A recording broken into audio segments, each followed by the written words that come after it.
Okay. Hello, everybody. I would like to thank the organization and the sponsors for organizing the event and for having me here, talking about you, the project I'm working on.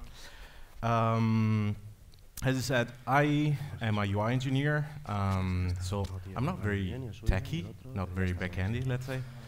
I work on making things usable and making also data look good, especially in a browser, which is very difficult. And I work for Cloudera. I've been working on the Hue project for the past 3 years. This is pretty exciting. It's the closest I get to be an actor on a movie, I think. And so Hue is open source project. It's a web UI, it's a web app, or better, it's a suite of apps that allows you to analyze and query a lot of the apps, a lot of the components of the Hadoop ecosystem. And it's targeted to simplify your access to the data and to be like a sort of integration or sort of like layer, if you will, on top of your cluster components. So just to get an idea, like who's using Hadoop in production or for stuff? Who knows about Hue? Not bad. So it's free and open source, most importantly. Just a view from 10,000 meters, 11,000 now. It's just a web server. So you have your whole Hadoop ecosystem. Then you plug in Hue as a web server on top of it. And then you can, through your browser and Internet Explorer as well, access your data, see your data, and interact with them. We have around 4,000 commits as we speak, 56 contributors, and we're catching up with more important projects, and we've been growing a lot in the past years. So these are the core team players right now. It's it's me as a UI part, and Romain, who's team lead and backend. A couple of beers there, and we have other guys who recently joined the team as well. One in San Francisco, one in Austin. And what we try to do is that to combine working together, where we work distributedly. So what we do is that we try to meet around the world and just crank up like crazy and come up with new ideas from a lot of places. Like last week we were in Tenerife, and we tried to come up with new applications and we new features for the project from different places. A bit of the trend, the growth of the project. Last week, Amazon, AWS, announced that they are adopted Hue as an official UI for AWS for that part. Of course, Cloudera, and then other even competitors, they are using Hue as a main interface to interact with Hadoop. So like MapR, Hortonworks, and so on. Bit of history. The project itself started in 2009. It was like this kind of desktop paradigm where you had everything in one window, everything in one place, and it was kind of laggy. It didn't work very well in Internet Explorer, and but it had some core components that are still there right now.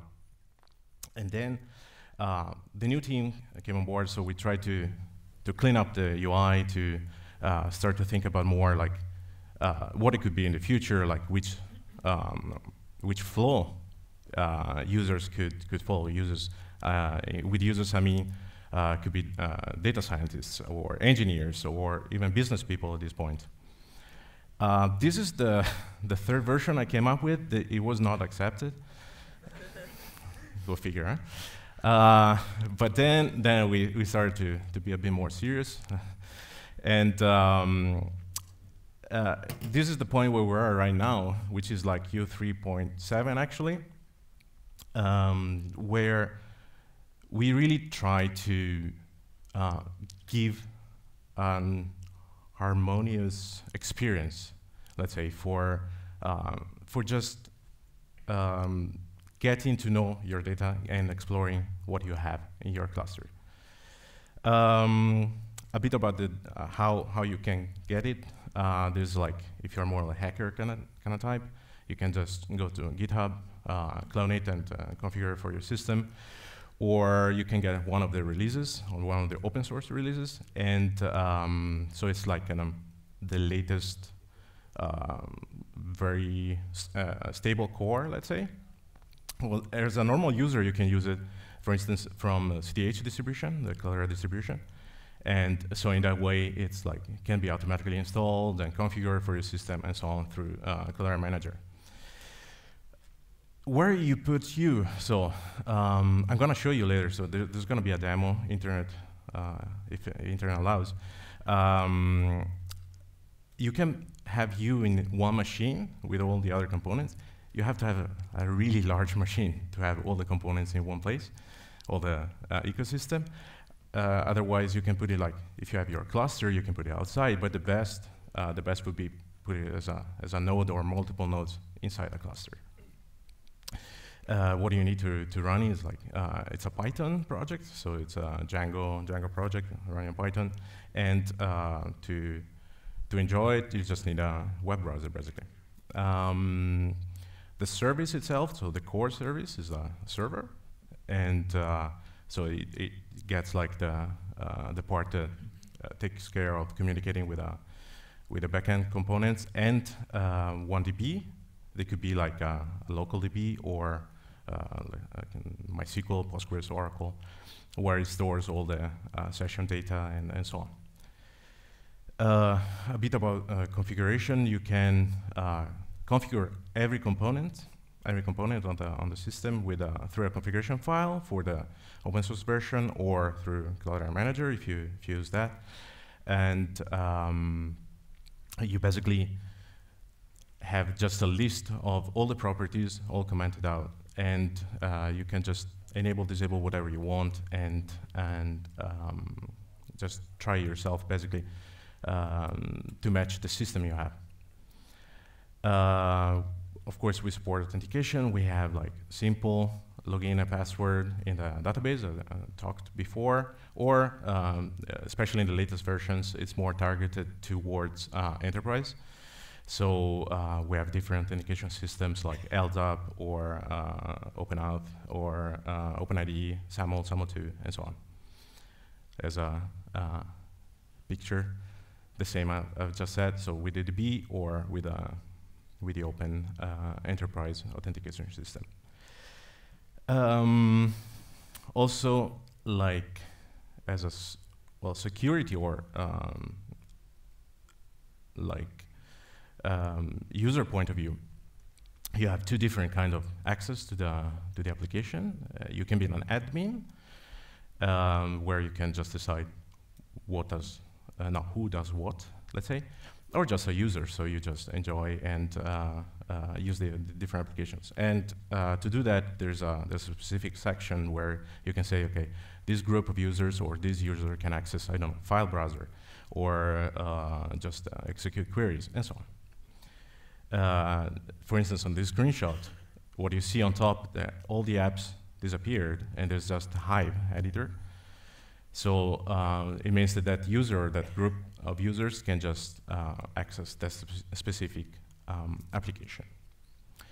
A bit of the ecosystem that we cover up till now.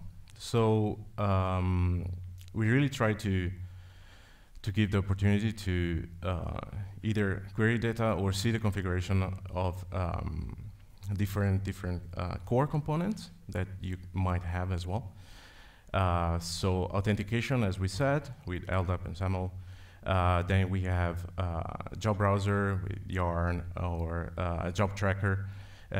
We have an UI for Pig, editing Pig scripts and running them. HDFS, so file browser. Hive Server 2 and Impala query editors and Metastore browsers. We have a Solar application search that I'm going to demo later. We have an HBASE browser, Scoop2 editor, well, a Flow editor, and a Zookeeper app, and a Spark app that is going to be revamped in the next couple of months. How it works, like really high level of the backend, on the low level, the server itself just calls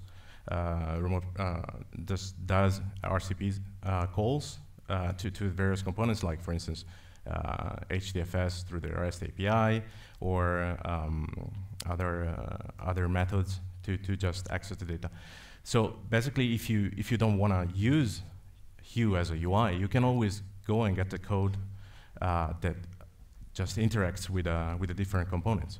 So let's say if you want to have the API layer for accesses HDFS, web HDFS, you can just take it from project and use it in your own project.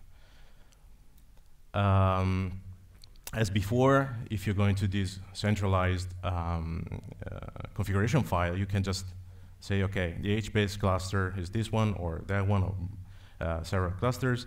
For Beeswax, so for Hive, the server is that one with that port. So you can just, in your cluster, you can just configure all the different components.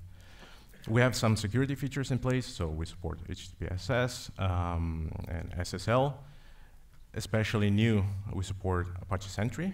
So with Apache Sentry, you can, for instance, for now, you can give access, specific access to metastore tables and operations on the tables, to groups or to users, or a combination of them. High availability, we have high availability as well in place, so it means that on your cluster you can configure multiple nodes, multiple Hue servers, and just have them with HA proxy, for instance, just to have a load balanced distribution of sessions. As I said, a full suite of apps. This is like the full-blown menu, let's say, on top, where you have like some query editors like Hive and Impala. dbQuery lets you interact with any relational database, any Postgres, MySQL, Oracle. Peak editor, job designer. Then we have the data part where you can browse the metastore data, the HBASE browser, and the Scoop and Zookeeper. And then we have a big Uzi part where you can basically do workflows and coordinators and bundles. And now the new security part. And then on the right side, you will find the file browser, job browser, and user admin. Yeah, another thing that I didn't mention on this slide is that it comes with an SDK as well, so you can write your own app, and it's going to magically appear on the Hue UI. So let's say you have a specific project or a specific need to integrate, for instance, another project of your company or your software or whatever. You can put it inside the application itself and use the whole system of Hue to get to your application. So just a slide on HBASE browser, we have this kind of smart filter where you can query with different different rows and cells and so on, and really building in an interactive way the query you wanna search on HBASE. This is something I'm gonna demo as well, like the SQL part, what you can do there, and this was the Spark Igniter. Is the first version of the Spark app that we came up with a few months ago. The thing is that it was still in the early days, let's say, especially because it's using a Spark job server, so it's an intermediate layer between Spark and Hue, and then it was not developed actively at that moment, and it was like limited. So we have something with Spark, but it's not the best. We're gonna redo it completely in the next few months. So it's gonna be something like Paco was talking about, like Databricks Cloud / IPython and something on that line. Sentry app I talked about, where you can configure everything about like the metastore tables with users and groups, and the search that I'm going to demo in a few, where you can just basically plug it in on top of your Solar, Apache Solar, and beautifully interact with your data. A bit of like how we built this this application. So always keep in mind, you as a web server, we communicate with through REST with a Solar API, and this is what we had. So how we work usually is that we come up with an application in a pretty fast way, let's say. So just to enable you to do something with your data. And we always apply this 80-20% of kind of concept. So we try to cover 80% of the use cases with 20% of the effort. So this was the first version of the search app, and where you had like a really net separation between the user UI and the admin. So where you could build your own collection browser. And now we have the new one where everything is integrated, where we had a lot of feedback from customers and users in general, and where we try to come up with something even, well, prettier, I hope, and more, well, easier to use. And the admin is exactly the same place. So you'll see what you're gonna build while you do that. A bit back on the architecture, so you have the REST calls from the U server, and then you have from the U server to the UI some AJAX back and forth talking JSON, and so basically the new app is like you have these different layers of visualization, so layout, and then you have the collection browser plus the query tools that. So basically, you don't have, if you don't want, you don't have to write any Solar query anymore. You can just build your own in a graphic way. And I'm gonna just skip a couple slides, and I'm gonna show you later how we actually transform JSON into something completely different.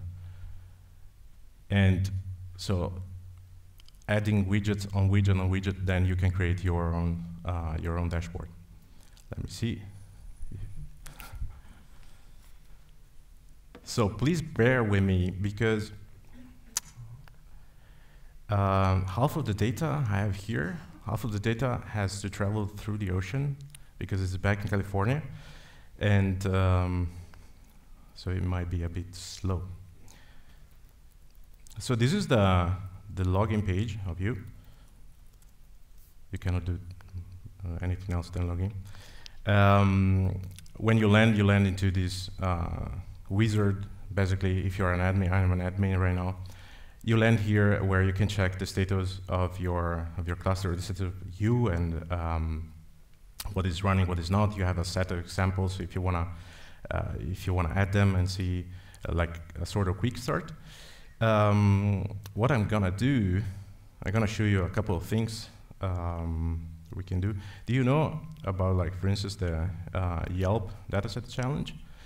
Last year, Yelp just made public a subset, of course, of their data, and they said, listen, come up with something smart. And there was like a prize thinking, but we just got the data, and we tried to build this sort of series of learning based on this data, how to get the most out of it. So I'm going to show you like partly something like that. So the thing is that when you download the data set, it's like it's a unformatted JSON or unprocessed JSON, and what you could do actually is that you can go to the file browser. This is my HDFS, and this is the application that runs on top of it, where you can just like look at files, upload them. Let's say, for instance, so business and review. These two, we just drag them there, and they're gonna be uploaded to your HDFS. And here they are. This was not through the ocean. And then you can have a look, for instance, and see the content of your file. Going back here. What we want to do, we want to transform somehow this data into something else, so into something importable, let's say. So for instance, we can go to the pig editor. Here you can, we could say, just get the data. We just upload it to HDFS and transform it in something else. So I should have it here. So with this one, where you can say, okay, load the JSON file using a JSON loader, and then store everything in a TSV file. We can start running it if you want. And what it's going to do is going to call like a scheduler UZ workflow right away in the background. Oh, there's a one up here. So let's open that one. And here's your job browser that says, okay, this is running. Let's say there's a big script that is running. So oopsie. Oopsie again. It's probably not ready yet. Okay, no. Anyways, there you go. This the job has finished, and it says that that's generating a TSP file, so a tab separated, and there you go. Here you have your tab separated file. What you can do with this, for instance, is say, okay, I want to create a table in Hive. Let me upload another better one. There you go. What do you want to do? You want to create a table in Hive with the data you just transformed. So what do? You just go to Metastore. You say, okay, I have my default database there. Want to create a new table? I call it business from a file. So let's say that's a business, and it detects is a tabular file. Just go next. It detects the column types for you. You can specify column names. I have them handy here. You can bulk paste them. So you have your new table there. So we came back to Metastore. There you go, business. And we have some records in there. We're gonna do the same with another table. It's called review. So you have these two tables from Yelp. One with basically it's a list of businesses, and one is the list of reviews for those businesses. Gonna paste the same kind of column names there. And in a few clicks that you've seen, we just uploaded a like unprocessed file, created a script to process the data, and created tables. And here it is. There you go. So now when we have the data inside, what we want to do, we want to query, of course. So we switch to Hive, refresh the list of tables. There you go, they're here. So we can start, there's auto completion. So from this business, star, execute, and everything is going to be executed here. So we can try to go with more complex query. Let's say we selected the top 10 coolest places, let's say, coolest restaurants. Try to execute this one. And of course, this being on MapReduce is going to take a bit longer if it's not cached, actually. No. Okay, so it's running right now. You have the logs. And what you can see, you have a job reference here. And in a few, since it's MapReduce, it's going to show you the results. There you go, the two jobs created in the map and the reduce. And there you go. So you have this kind of result. What we can do is that we can run the same on Impala. Impala is the alternative from Cloudera, which is slightly faster. So let's try to execute the the same query. When I say slightly, I say very, very fast. And the same query that we had before, now it's like sensibly faster with the same kind of results. What you can do is that you can even directly from the query editor, you can have some sort of like primitive visualization of your results. It's pretty interesting. For instance, if you let's say let's query some something from business. We query like name and latitude and longitude from business. We limit 10. Execute this one. Okay, we have some 10 restaurants. What we can do from here, well, this is not a really interesting visualization on that, but what we can do, we can switch to a map saying, okay, get these coordinates and with the name and plot it on a map. So you can just zoom in and say, okay, this is a doctor and this is charter communication there. This was basically just real quick to show you how easy it is, even if you don't have any experience. You don't have to write any line of code or anything to get your data, to get up and running with your data. But let's switch to another very nice thing that we have in here is the search application, the Solar application. You're covering how many minutes? Okay, 5. So let's say let's upload another file here, always on the Yelp. Okay, it's a CSV file. Also for Solar, if you worked with Solar before, getting the data in is not the easiest part, or at least like coming up with your with a search schema, with a Solar schema. What we try to do, of course, is to make it easier for you. So if you have a CSV, let's say with the data that we've seen before, you can go to your server. No, this is going through the ocean, so okay. You can say, okay, create an index for me. Yelp, you just select the CSV, and it says that separator, I think it was a tabular. Nope. Comma. Yes. And these actually will create automatically a schema for you. So you can, from a CSV file, you can start to search it on Solar interactively in a matter of just uploading a file to your browser and to your cluster.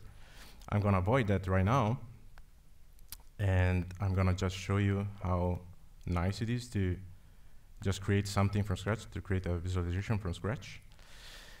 Since it's short, let's say, okay, let's use this one. So as you land there as an administrator, you have a blank slate, and you say, okay, show me, let's say, pick one. We have Yelp. We have some jobs, which is like a default Hadoop sample. We have log analytics. So basically, what we took was to, we have a demo as well. And what we took was Apache logs and just ingested that on Solar. And okay, so get that index and get it down here like that.